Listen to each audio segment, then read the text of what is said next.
a growing global population, the rise of emerging economies, and adoption of artificial intelligence all demand more resources, such as clean water, more infrastructure, and more power. The key to providing all of these things lies beneath our feet, but with mounting pressures, regulatory scrutiny, declining ore grades, and increasing complexity, we must dig deeper to remain ahead and ensure the future of mining. Advanced software and technologies are revolutionizing the way mining companies explore, define, and extract resources efficiently. From AI-driven geological modeling to real-time data visualization in the cloud, teams are able to uncover deeper insights faster than ever before. Uncertainty is no longer a liability, it is a strategic opportunity. Tomorrow's mines will be built on today's data. Technology will help us not to find more at all costs, but to optimize at the right cost and ensure that mining operations are safe, environmentally responsible, and stand the test of time.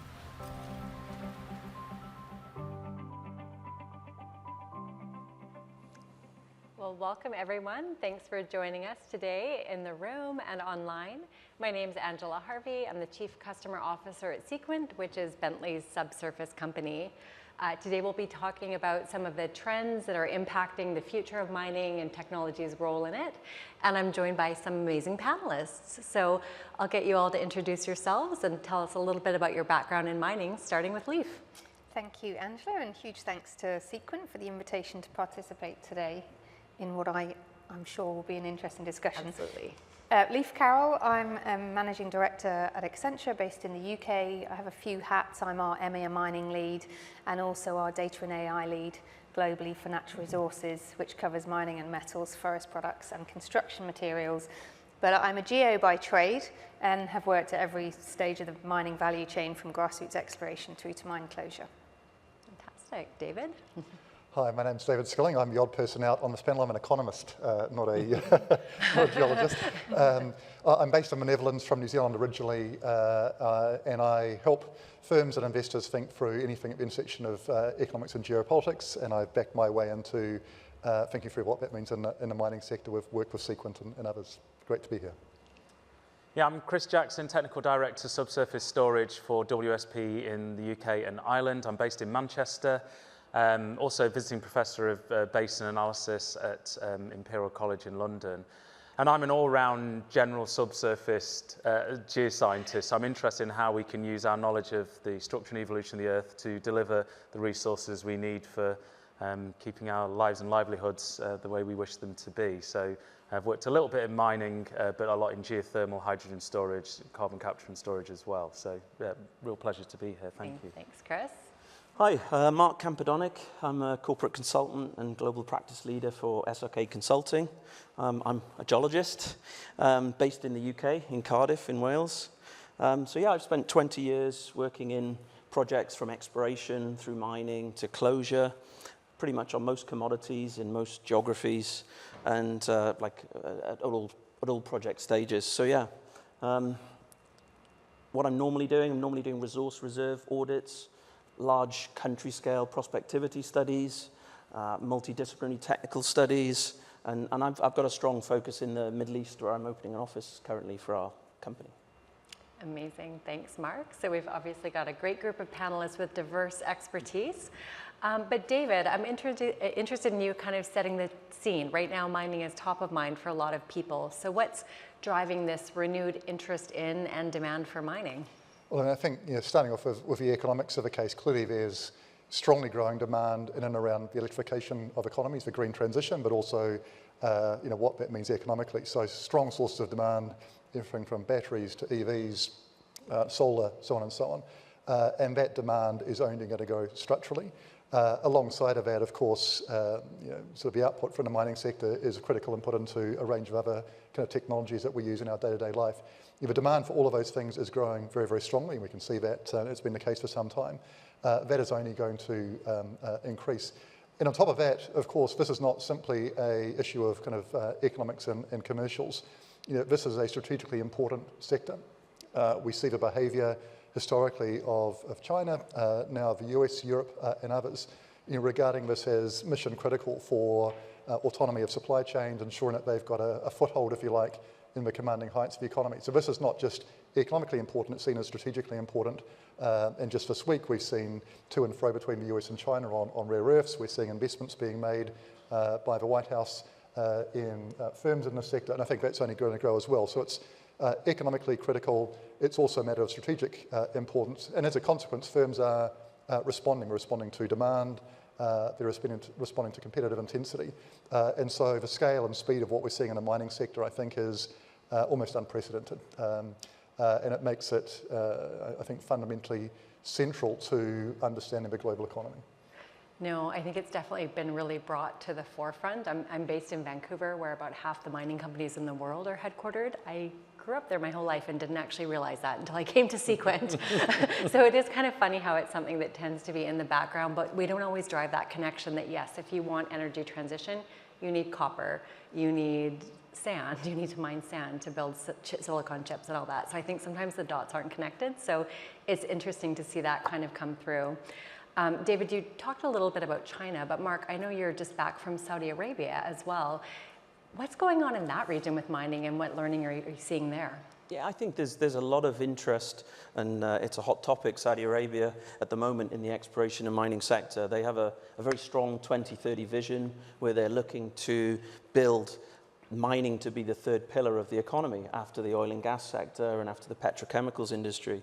They really want to be an exploration mining powerhouse globally. So I think they're looking to develop their rich endowment of metals and minerals.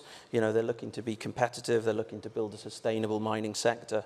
And I think they're very much empowering their leaders and the talent in the country to move forward with the sector. I think one of the statistics that was at the conference last week was that exploration activity in Saudi Arabia has increased 600% since 2018. It's phenomenal how much it's now the area, the most exploration in the world for minerals is happening right now in Saudi Arabia. There are huge incentives, they're ambitious. They're investing in people, they're investing in technology, they're supporting all those entrepreneurs, those innovators, and they're wanting people to use that digital hammer. They're wanting to combine field work with technology. So yeah, I think we've seen companies announce this year, Saudi Aramco, one of the biggest companies in the world, one of the top oil and gas companies, sign a joint venture with Ma'aden, the Saudi Arabian mining company. They're going to work together. There's synergies between the industries. They're going to cross-transfer skills and knowledge and technologies. I think the other key thing with Saudi Arabia that I wanted to mention was it's a very young population. They want to do things differently. They don't want to follow the trends that we've seen in our industry. They want to do things faster. They want to do things better. And they're not biased by the traditional approach. And they're also not influenced too heavily by investment, where projects around the world tend to need to do stages of exploration, stages of work, get funding, move to the next stage. So there's a lot of investment to fast track the industry. So yeah, I think that investment is supporting innovation and technology, and they are all over it. It's amazing to see some of these emerging mining powerhouses just really drive innovation. But David, maybe for some in the audience that aren't as familiar with the constraints that a Western or a more traditional mining firm operates under, what's the difference between mining in Saudi Arabia or China versus Canada? I mean, to generalize, you think about Western mining companies, listed companies out of the US or Europe, quarterly reporting, subject to very tight disciplines over allocation of capital. Their shareholders are often quite demanding. They want to make sure they get bang for buck. That hasn't always been the case in the sector. So there's a real discipline to make sure that money is allocated appropriately behind exploration and the different other stages. And if anything, that breeds a certain kind of risk aversion. You've got to make sure you can kind of tick the boxes before projects can proceed, whereas if in Saudi or China or various other places, there's a much kind of longer term, more strategic view. Often, the companies involved aren't completely independent from government. It's all kind of part of the same ecosystem. And so they've got greater degrees of freedom, if you like, in terms of allocating capital. We're prepared to invest behind the national interest. And so as Western companies are subject to kind of tight capital disciplines and constraints, That's often less the case, where in Saudi or China or various other countries, these are seen as kind of in the national interest. It's a strategic priority. So 2030 in Saudi, similar things in China as well. So, we do see Western governments and Western firms understanding that the playing field has shifted. I mentioned earlier the various initiatives out of the White House, also out of the EU, and the like, to try and say, well, actually, we can't just keep on running this forward in the same way. We've got to be able to mix it up a bit more. So I think you're going to see governments get a bit more involved in the mining sector in the Western context to respond to the competition coming from emerging markets and beyond. No, that's... Oh, please. A question on that point about the response of the Western governments. There seems to be a slight shift in narrative from we need to secure our supply for the energy transition and or development to actually now we need to secure our supply for defence, because strategic minerals or critical minerals can be utilised as tools of power, basically, and control. What are your thoughts on that? It's somewhat concerning. Well, I think that's true, particularly in the US, less so in Europe, but particularly in the US, there's now a recognition that China dominates rare earth production. It's got to play a lock on the supply chain, and they're obviously a critical input into fighter planes and missiles and so on and so on. So I think the US is particularly agitated around that, particularly agitated at the various export bans that China has recently imposed. For Europe's part, it's mindful of that obviously as well. It's got its own defence sector, but it's still mainly around technology, around renewables and the like. But I think, yes, this goes well beyond just we want rare earths for solar panels. This is a bigger, broader debate.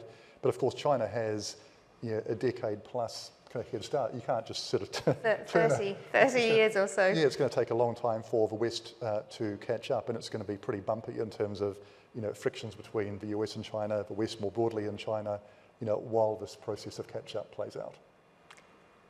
And it's great to see governments kind of challenging their way of thinking, but LEAF, obviously, organizations will be a part of that as well. How do you see Western firms, what's going to need to happen for them to actually adapt and be more agile? Especially given, like you point out, they've got a head start. Yeah, and mining is not the fastest industry to innovate and to change. It's more like a big old tanker that you turn the wheel and it takes a while to shift. And that's a little bit problematic because we see that the waves of innovation and the impact of that innovation has grown, and the waves are actually, the frequency of the waves are much shorter.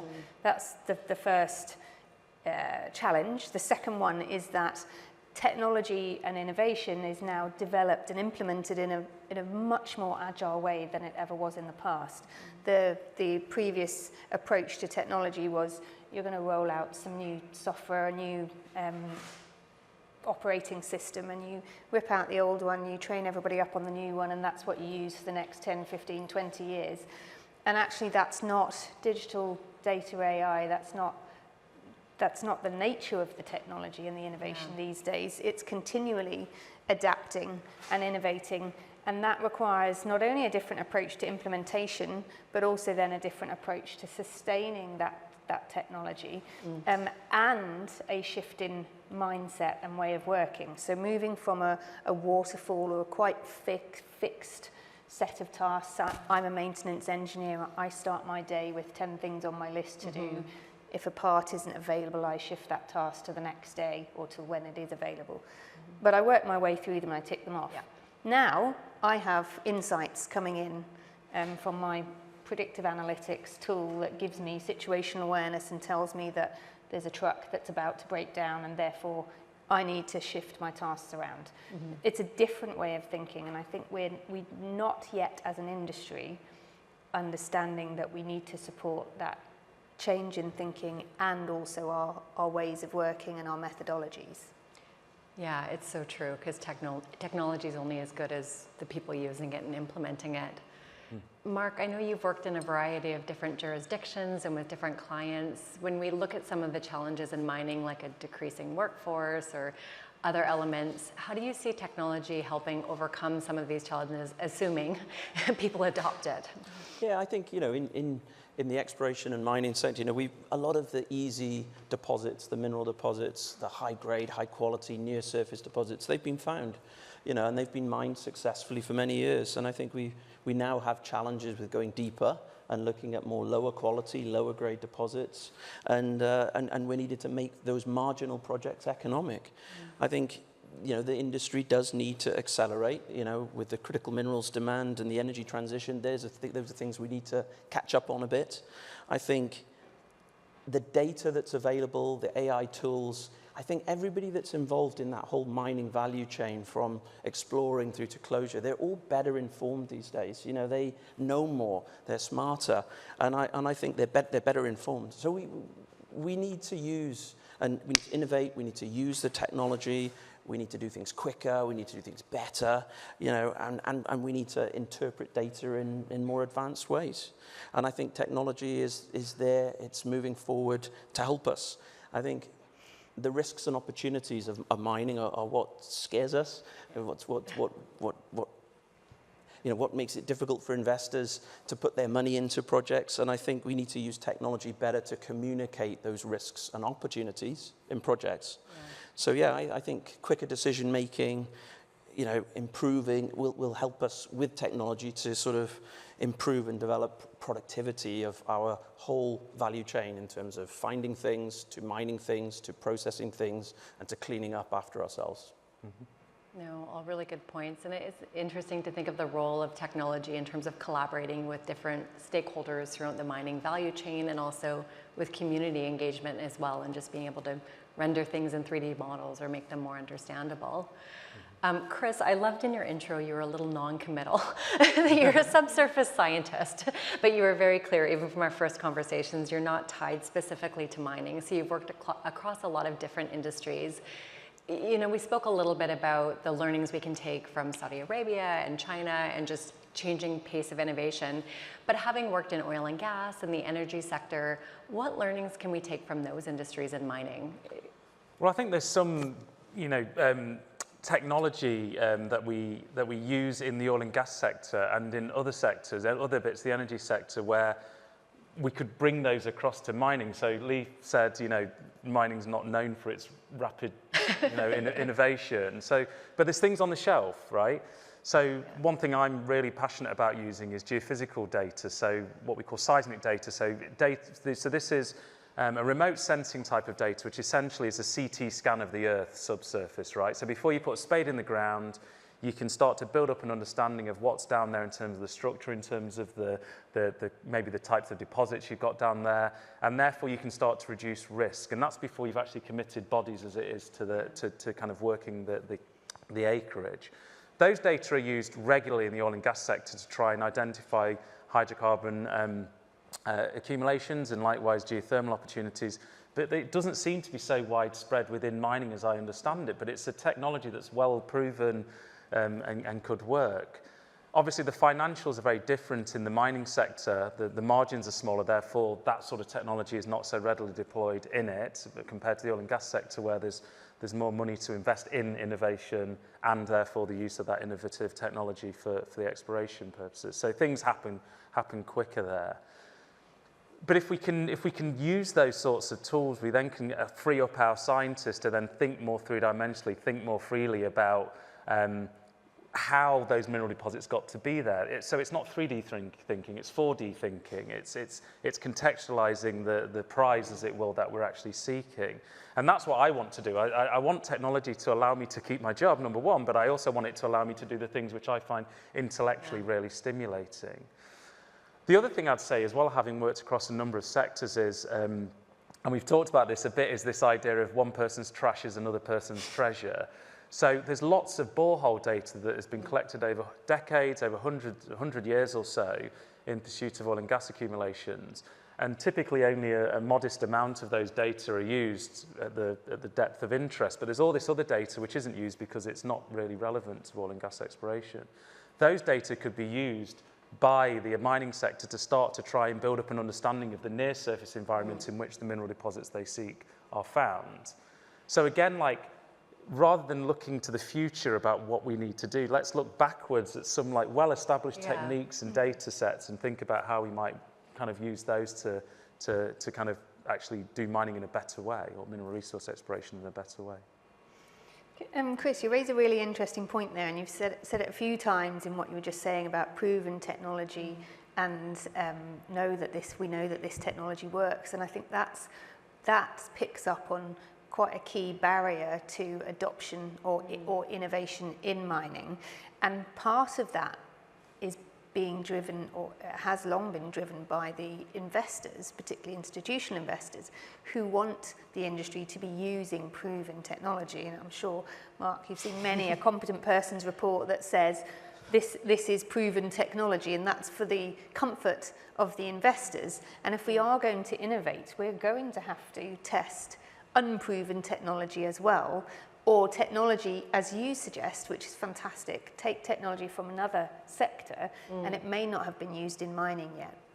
But the investors need to get comfortable with new techniques applied to the industry. Yeah, you could look at those data in a jokey way by saying it's making a silk purse out of a sow's ear, right? So this is an old bit of data, but you could definitely spin it as being very insightful in this new sector, you know? So kind of think about ways of engaging with investors and with colleagues about, you know, make their eyes light up with something which actually is pretty solid in terms of our understanding of the physics of how it works, and therefore we should be confident in what it's showing us, but it's dead new for this sector, and trying to show people that I think would be really beneficial.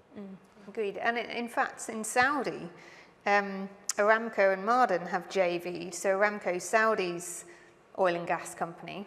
Ma'aden is Saudi's mining group. They've JV'd to do exactly that, haven't they? That's right, yeah. They signed an agreement in January, and they are actively looking to set up a joint venture company that takes skill sets, knowledge and data from both industries, and they're putting them together. They're going to work together to look for mineral deposits, for transition minerals. They're going to be using all of that sedimentary basin work that oil and gas companies use. They can look for sedimentary copper deposits, sedimentary uranium. So yeah, it's happening right now. And I think just to touch on a point you made, Leif, it's quite relevant to this event. You know, Leapfrog software, when we first started adopting it in 2004, you know, and people didn't like to believe what it was producing. They doubted it. They said, no, you can't just use this new type of software to model geology. It can't be right. It's all automated. It's black box. And now it's the leading This is witchcraft. And it's the software of choice for geological modeling in our mining industry by a mile now. And but the early adopters, there was a lot of skepticism. We even had investors that would not look at models that were generated in a software package. So it's important. And I think the oil and gas synergies that you mentioned, you know, there's huge synergies in geoscience across the discipline. I think in Saudi as well, geothermal exploration, so I was there about 3 years ago, and Saudi Aramco were trying to come up with a contractual way of sharing borehole data with a geothermal company who were looking at geothermal as part of the energy provision to NEOM. Yep. So that was already going on a number of years ago, and there was a bit of a friction there, but it was certainly a case where everybody realized that what's beneath our feet can be looked at using the same types of tools with a different lens. Yeah. And I think another example of Saudi Aramco announced they built a lithium brine extraction pilot facility within a very short period of time, and have already proved the technology in processing brines from their oil wells and producing lithium. So they've already demonstrated they can do it, and they will industrialize that. So critical when we're dealing with limited resources. Mark, you spoke a little bit about just the reticence to adopt Leapfrog 20 years ago, and it's great we've crossed that chasm. Part of the way we did that, though, was working with students and getting into the universities. So Chris, I know you've spent a lot of time at Imperial College, and it's something you're passionate about, is educating young people to consider geology and subsurface as a career. How do we get more kids? I've got a teenager. Dave and I were talking about it at lunch, actually. How do we get kids interested in this as a career path? Don't try and convince your own children. Okay. I'll answer that. Yeah, that's true. It'll never be cool. Exactly. I think I love geology, right? I find it absolutely fascinating, but I think we need to move away from this kind of viewpoint where the romance is what should attract people to it. I think we need to be more practical. I think we need to be talking to young people and telling them that if you want to have a positive impact on the world in terms of sustainability, environment, become a geoscientist, because whether it's mining or decarbonisation of energy and power supplies, this is a future for you in which you can make a positive impact in the world. And that is fighting a very long narrative which is counter, right, in terms of mining and oil and gas, right? So telling people about that bright future, you can be as impactful as, working in healthcare. Let's talk about geosciences in that way, in terms of it being being a good public servant. I think even more practically, let's talk to people about the salaries. Let's talk to them about career longevity, career sustainability. Let's talk to young people about this being not only therefore an important job, but it's also one that pays well. So it's not a hobby. It's actually something that can put food on the table and a roof over your head. Because, as you make the point, David, this sector is growing. It's going to accelerate. All of these sectors are accelerating. And so get on it now. Get on the train now while it's growing, and that will give you the opportunity you want in the future. So in some ways, I'm kind of more ambivalent about the romance of geology. I think at this critical moment in time, with all these legally binding net zero targets, we need people's hands in the ground, sorting out some of these big challenges and being committed to doing that. Talk to them about the perks of traveling as well. I do think that's the way we'll kind of advance the discussion. It's important also to increase the awareness of the different roles across the industry, which are so varied. And if we look at that with a gender lens, so with one of my other hats, I'm on the board of Women in Mining UK. And when I was at uni, at undergrad, 25 years ago or so, it was 50-50. My year was 50-50 in geology. Yet then I went into mining after my master's, and then we were 12% female as an industry 25 years ago. We're now 15%. So in 25 years, we haven't really adjusted that. And part of that is that girls and women they think that the roles in mining are to be at a mine site or in the middle of nowhere doing exploration. They're not conducive to being near to your family or friends, not necessarily conducive to bringing up kids, and it doesn't attract them. But there are so many other roles across the industry that don't mean you have to be in a remote location. Yeah, no, rightfully said. And I think you described it, Mark, that it's not all kicking and licking rocks. It's not all the best soundbite ever. It's not licking and kicking rocks anymore and traipsing around with a backpack, a backpack in the jungle. Unless you want it to be. Then it definitely can be. If you need to escape, you can. But I think also in schools, there's a perception that geology is all about, it's all about fossils, earthquakes and volcanoes, and it's more than that, as Chris explained. And I think we do need to change the perceptions of what being a geoscientist is. And I completely agree with Leif that there's so many broad careers, from I suppose from the mathematics to the very science. It's to almost the artistic in modelling. Environmental, absolutely. So I think we need to help change those perceptions, and I think we can appeal to the tech-savvy next generation. I think you can combine a career of solid science and the application with technology and data science. I think there's a dual sort of career path now, merging those two. But, it's still the science, the field work is still important to feed into the technological solutions that we have. And getting out and visiting sites is a part of geology, that we all love, the field trips in universities and trips to countries. So it is an exciting career. You can travel, and it's quite lucrative salary-wise these days because there's such a shortage. So we should promote this applied science for sure. Absolutely. And Leif, I'm interested as well on your thoughts on the role of tech in actually attracting people to the workforce. Chris, I love that you kind of touched on salary and you can make a good living, but when we're competing with Microsoft and people see NVIDIA stock and OpenAI, I mean, there's certainly a lure of high tech. How can we position ourselves as a tech-forward industry also? Yeah, this is a really interesting point, because going back to the supporting the change of ways of working, and often when you speak to the C-suite of a mining company and you ask them what's the biggest barrier to It's innovation and adoption. They say it's my people. And in the next breath, they say, I'm concerned about implementing this digital twin because people might find it too complicated. And we chuckle and say, have you seen, everybody at home is using way more advanced tech than you have here at your mine site. They know how to utilize this already. Yeah. And the younger generations are digital natives. They expect advanced tech. They don't want to walk in to a mine site and see this, Windows operating system involved. And so part of it is that the whole innovation piece is critical for attracting the next generation. Yes. We have a significant skill shortage. Tech itself can be leveraged to support learning, to provide a learning platform and to access a much broader workforce than just where specific universities are based. And the number of universities actually covering mining are dwindling. Yes. So it is a really key tool to opening that access to the global talent pool and making that learning accessible. The EIT Raw Materials Academy is a great example.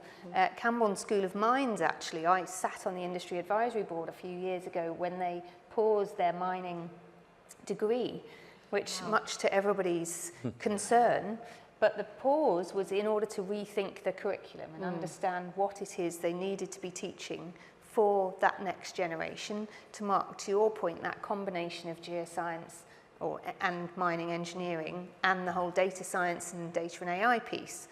And now they've restarted that, but part of it is distance learning. So using tech to make it more accessible.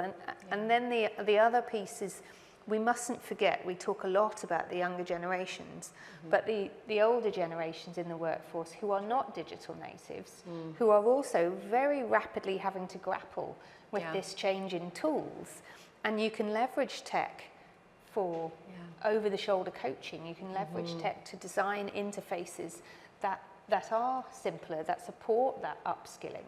So it's very important. Yeah, and I love what you said too about that kind of lifelong learning as well. Like, I think it's important to reach people in university, or ideally even before university when they're little, so they can start thinking about it as a career path. But how do you support that continued learning as well to make some of these new technologies seem like productivity gains, not so scary? So I hate to throw a bit of a curveball that we didn't talk about ahead of time, but we did hear a lot this morning about AI. What do you see what are your clients asking you for, Mark, regarding AI? Chris, your students, David, what are you seeing? Just interested in where you see the role of AI going in mining, if you had a crystal ball.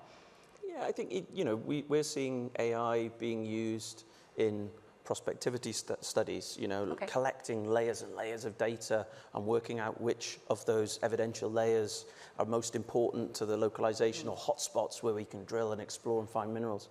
And I think we're also seeing a need for automating processes that at the moment are very manual, of people, for example, logging core. Now we're looking at automating core scanners that automatically turn that into data, semi-interpreted, that we then train and use. So there's a lot of tools that we're seeing AI coming into the day-to-day world of a geologist. We're not really being asked that much. We're still very much being demanded to have like our hands-on sort of, even if things are being driven by, or being digitized, or being like put through some sort of post-data collection processing, we're still being asked to understand what is happening to those data. So we're asking the right question, and is the answer we're getting back the correct one? I'm very much like on the edge of this at the moment still, where I'm trying to learn how I could use AI, quote unquote, because as I understand it, it's many different things, but we just say AI. Yes.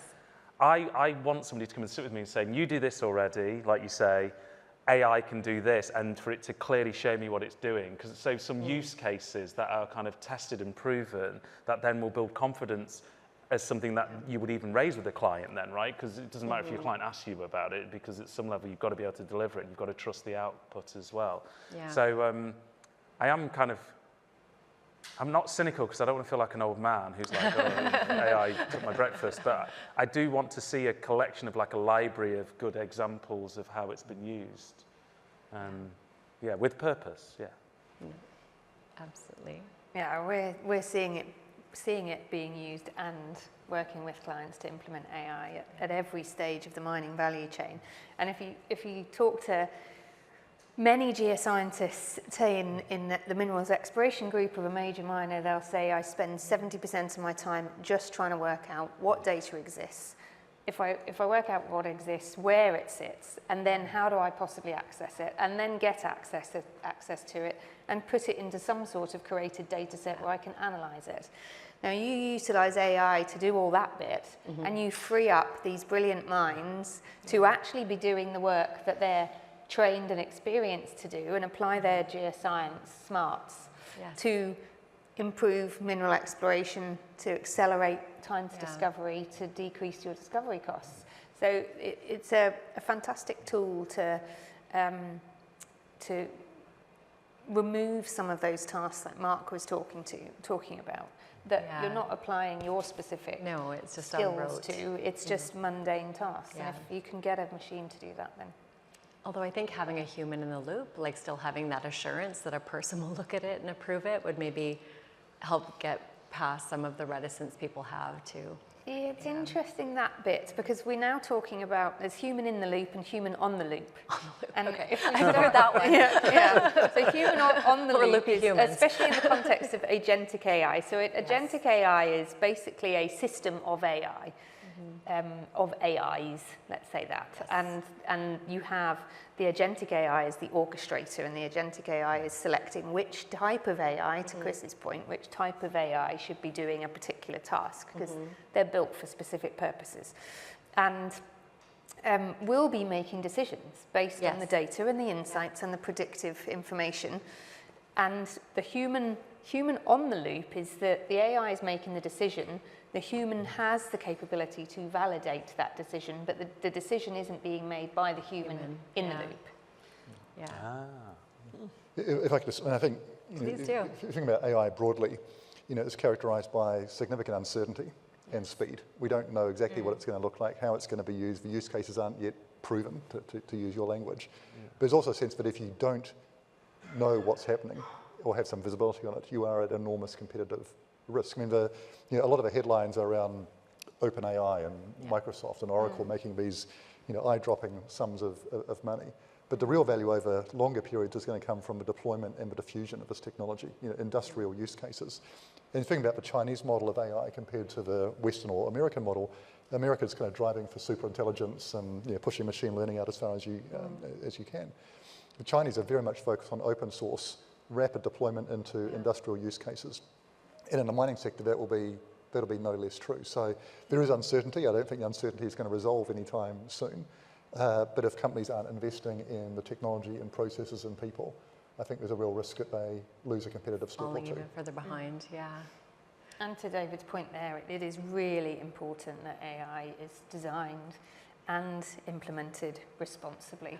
So having that visibility and the explanation of what decisions are being made by the AI with what data is really important. And fundamentally, the AI, there are inherent biases often in AI, because the AI is being either trained on humans or trained on data that has been created by humans.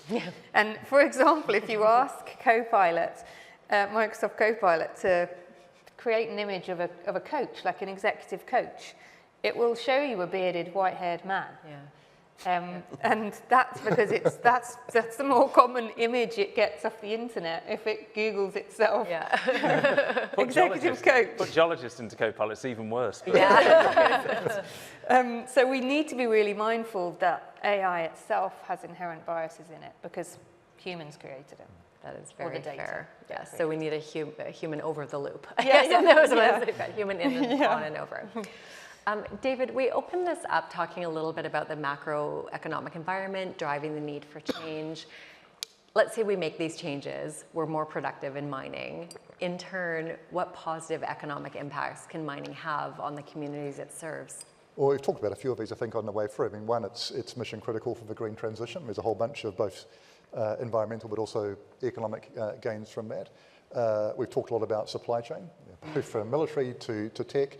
That's also a source of economic resilience. If you don't have that, you're at risk. If you do have that, that's a real economic plus for you as an economy.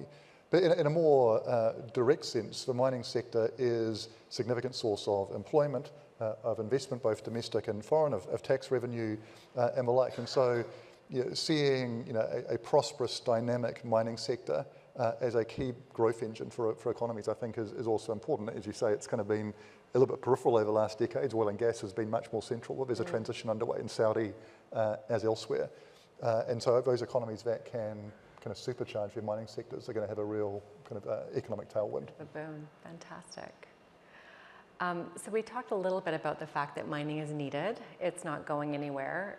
Ignoring it isn't an option. People don't necessarily want a massive mine in their backyard, and that's understandable for some reasons.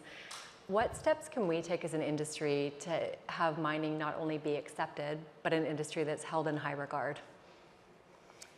It's a huge question. challenge. The mining, in fact, I wrote an article and posted it on LinkedIn this week about this, that mining has a PR problem.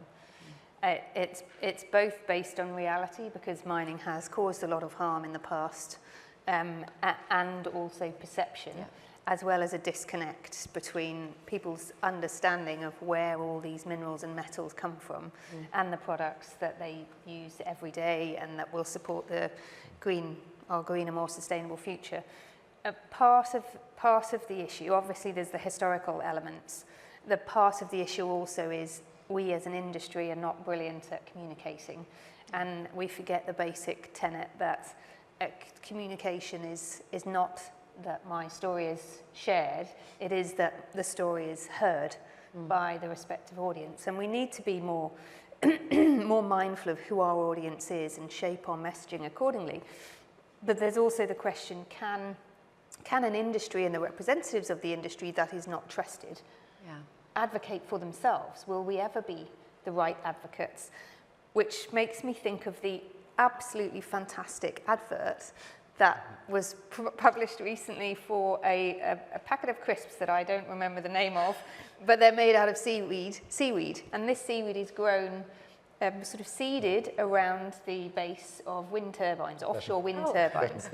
The advert is with Samuel L. Jackson, and he reframes a phrase that you could say in a negative way, or you could say it in a very positive way. Okay. Using Samuel L. Jackson, known, trusted, admired, adored, as a representative is genius. And I think we need to start thinking about who could be the good storytellers, because really if the message isn't landing, the problem is not the audience, the problem is how and who is telling the story. And I mean, one thing as well is trying to get the voices of people inside the community to carry that message. Even that's not without challenge, of course, because there's still, if there's very strong public resistance to something, even if it's a very trusted friend telling them, there's sometimes a suspicion that that person has been bought in to communicate a message on behalf of this developer, and they're not necessarily your friend or a trusted voice anymore. So even that's not without hazard, but it is one potential pathway of communication, is to actually engage with people in the community. And we were talking about this earlier on, but having a more of a two-way dialogue. So the first thing you do is to listen. It's not to talk.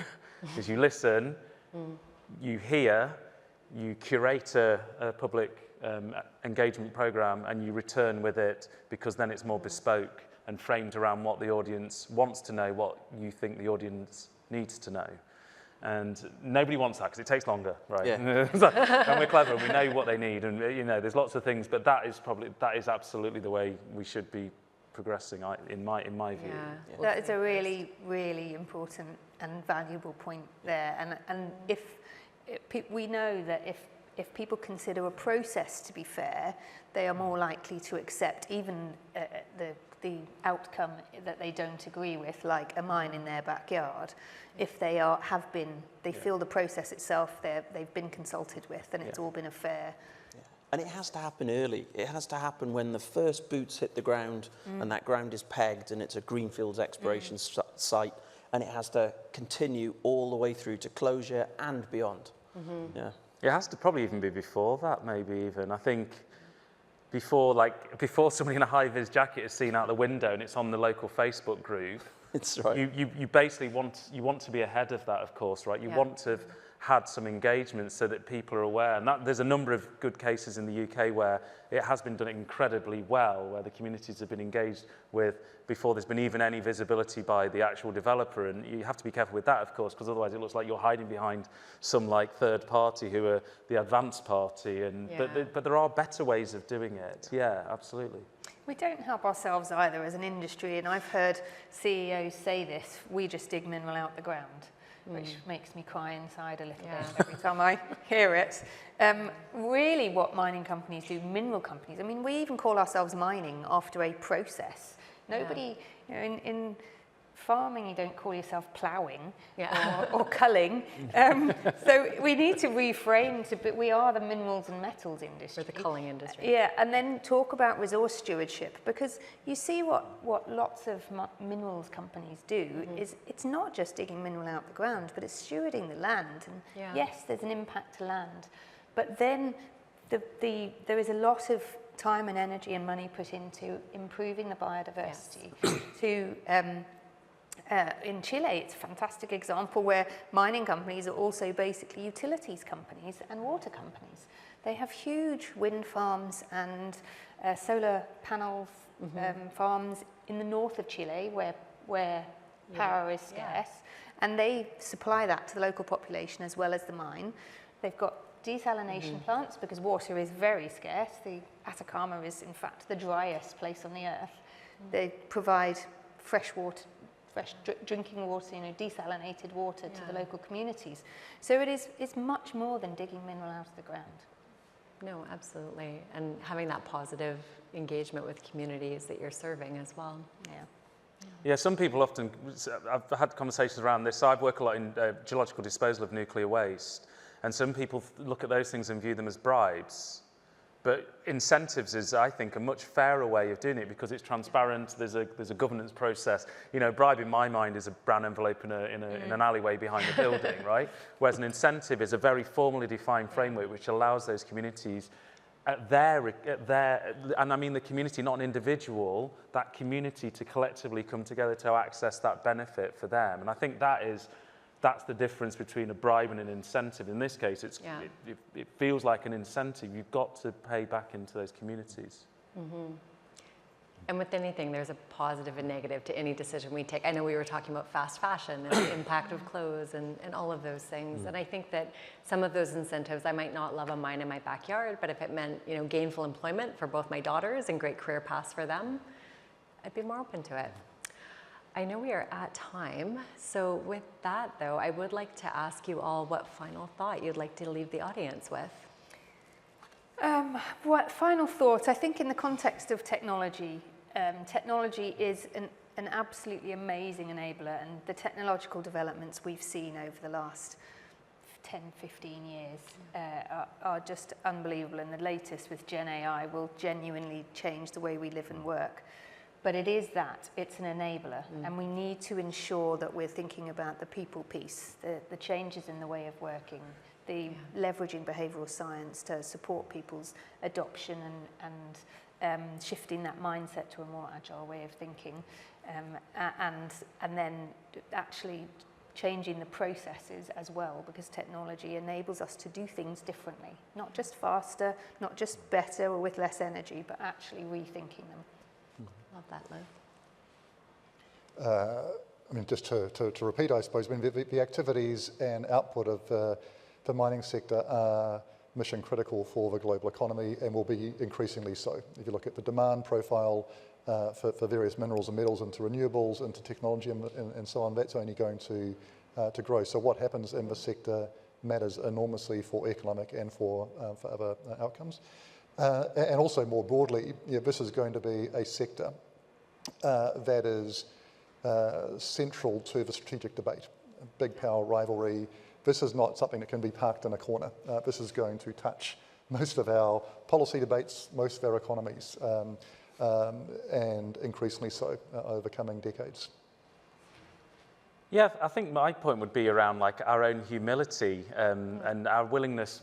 First, in terms of the technology, do we have enough humility to admit there's things we don't know or things we can't do, and therefore to embrace the technology that will allow us to do that? That's hard, certainly for shall I refer to myself as mid-career rather than late career, for like, you know, people who are more experienced to kind of reflect and say, I don't know how to do this, there's this thing that can come in and support me. And that's often difficult because it's a bit disruptive to how you view yourself and how you, the thing you sell or the thing you do. And also, do we have the humility when we're doing these public engagements? So I'm really keen on geoscience communication to say that I don't know what these people need to know or these people I need to engage with.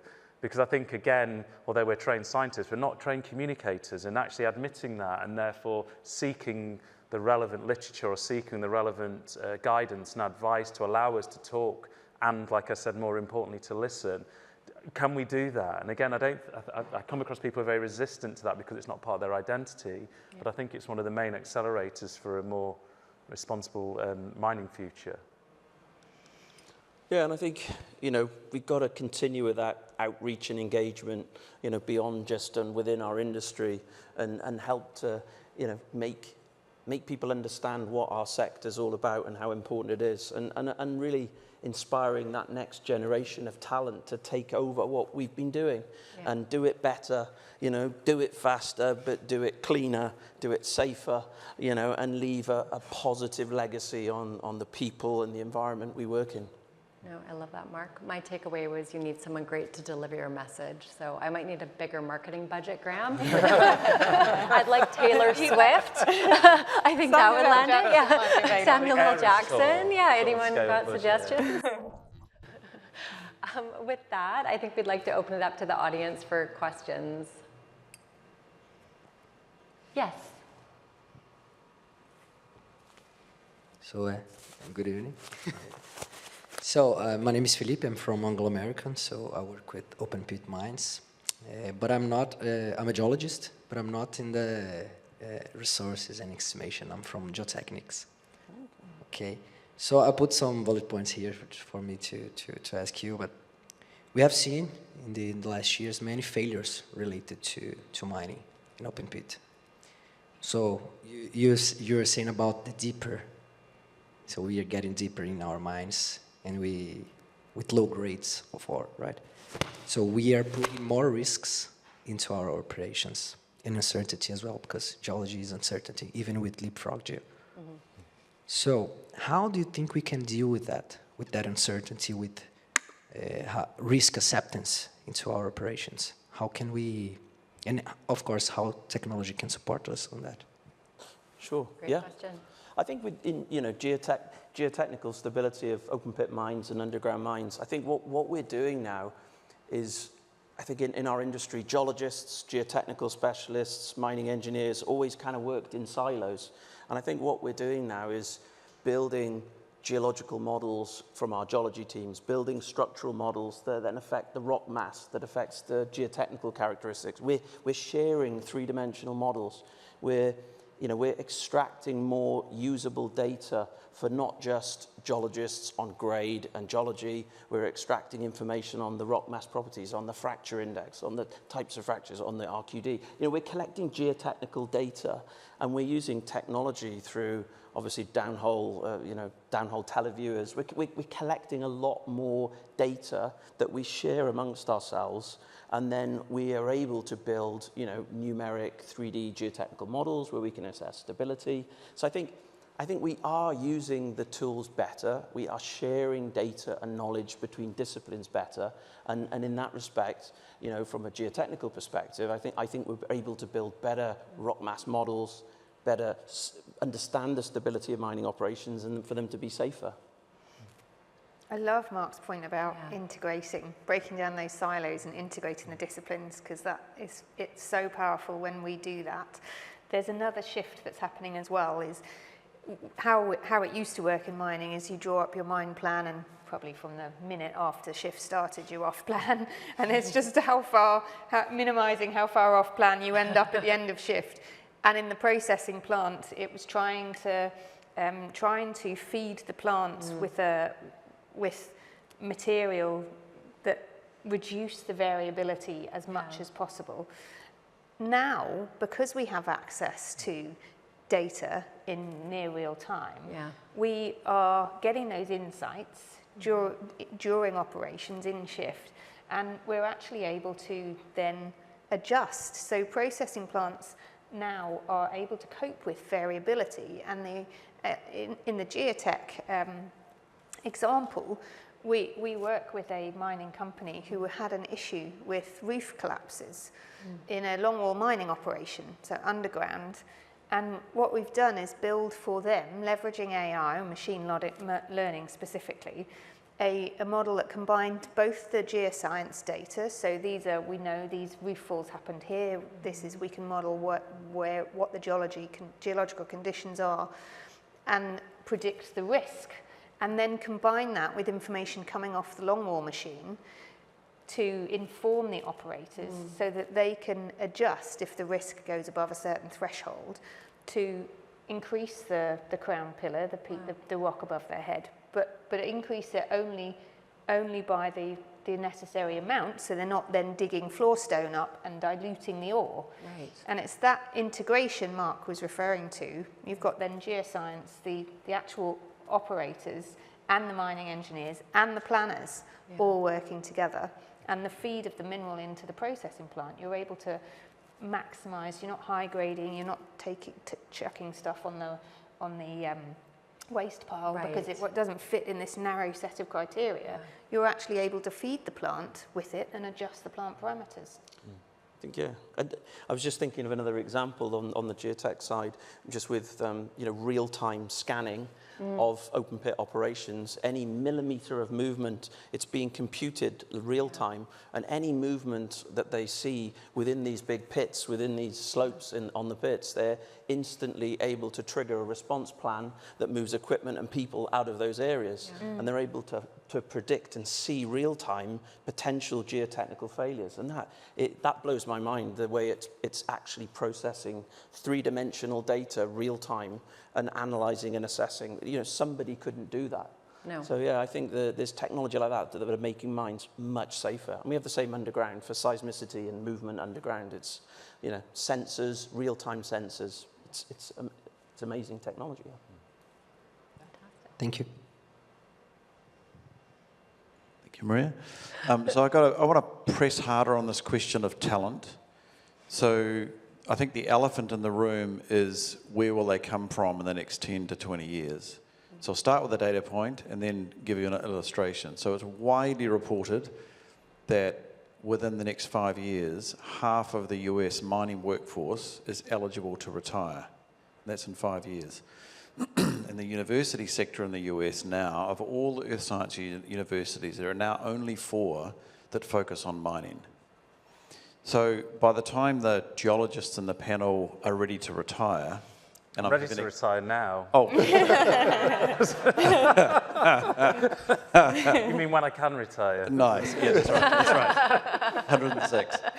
So by the time I would guess you're ready to retire, the middle managers in your firm will be 12 years old today.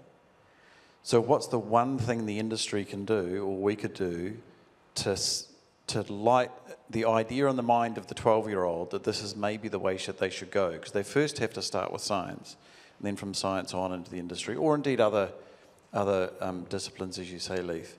But it seems like this next 10 to 20 years is potentially a human capital train smash that we've got to figure out. And it's sort of ironic that we're in an infrastructure conference and 100% of all of that infrastructure relies on mining. So how do we figure this problem out? I'll have a go at answering that from the perspective of somebody who used to teach on the MSc in Petroleum Geoscience at Imperial College for 17 years, right? So I was responsible for interviewing students for scholarships and examining students, teaching students, lots of stuff. The one thing that the companies were really bad at, they always used to come in and complain they couldn't get the talent, they couldn't get the staff. If we asked them for scholarships for students, none of them wanted to put their hands in their pockets to actually support students through that educational process. So that's my answer. If you want them, you may have to pay for it. Now, what I often got coming back is, well, it's a government problem. This is like, it's like you were saying, David, this is a government critical issue. Therefore, the government should be paying for scholarships. But those scholarships for MSc programs went out the window maybe about 10, 15 years ago. They ceased to exist through NERC, which is the UK body that used to give those scholarships. So that's my answer. I think if you want to sort that, it may cost you some money to to help stimulate it. Because I think the other thing, your first bit of your question was about the 12-year-olds. Everybody's always like, can we just like inspire 12-year-olds to want to become mining geologists or mining engineers? Or can we not have more TV shows, is the other thing I often hear. Chris, can't we have more TV shows with geology in? Because Brian Cox did it for physics. It doesn't work like that, you know? Everybody seems to want something for free, something that somebody else pays for, but at some point it's going to cost money and effort. It sounds like a bit of a bullish answer, but that's because I kind of lived through it for a long, long time and had this conversation a lot of times with people. And I think one of my thoughts on it are, you know, where the mining industry as a whole is quite well understood. Those countries, there's less interest in our talent studying those subjects. If you look at countries where they really are going to have in the future growth in the mineral sector, you know, for example, India, they are generating thousands of students in geosciences. They see it as part of the development of their industry in that country. And I think there's the more mature countries that have had mining industries are definitely on the decline of talent, exactly as you say. But I'm not so sure the developing countries we're seeing the same trend. So maybe a lot of our scientists and specialists will just come from different geographies.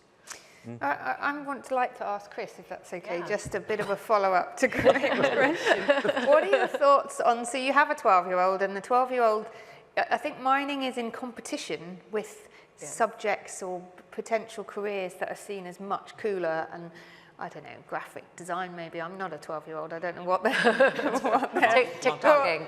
Yeah, something. You know, there are the tech, big tech. Yeah. It's seen as much cooler. How do you approach that when you've got a whole generation who are after a different working experience? How do you persuade them then that mining is? Do you speak to their purpose or? I have a 12-year-old. Yeah. And so I've road tested my answer, and it's not gone well. You are her dad, though.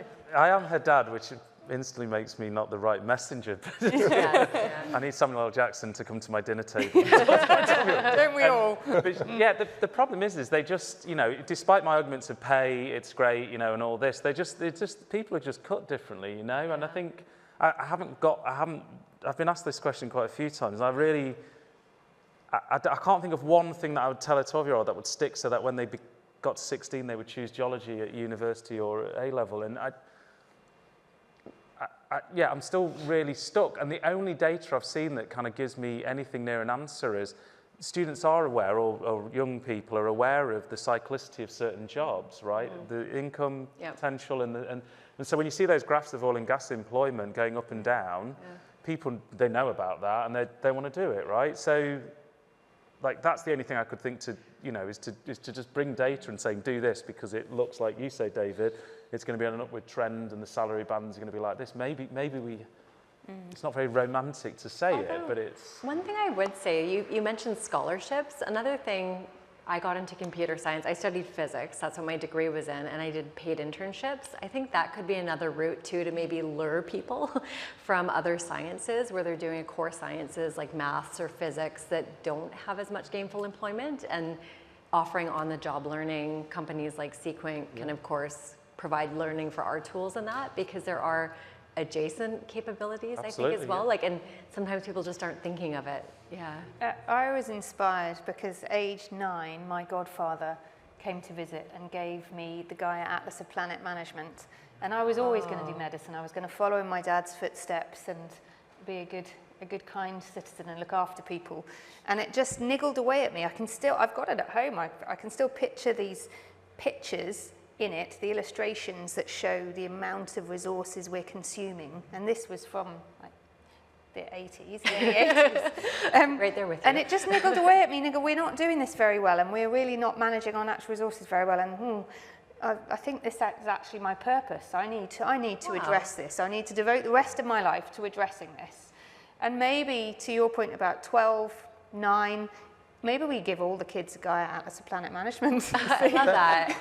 But they're all on YouTube watching, like my kids, and again, maybe this is the opportunity rather than it being a glib joke. You know, they're all online. They're watching. My kids are watching YouTube videos after school. Yeah. They're like, you know, just binging some TV shows, whatever.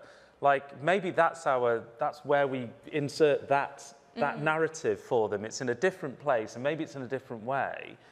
But yeah, I just think that kind of. It's a very incredible story of yours, but I just think, I'm not sure how you scale that, and maybe we have to scale it through different media, maybe. I think we meet them where they're at. Yeah.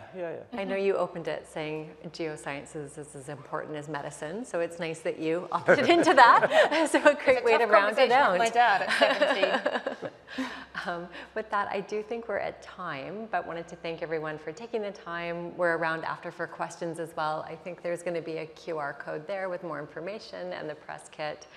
But thank you so much to the amazing panelists. Great conversation, and I've got some budget asks for Graham after this. We're all racing to Samuel L. Jackson. Yeah. Yeah, exactly. Mining needs you. Yeah. Thank you. Thanks, everyone.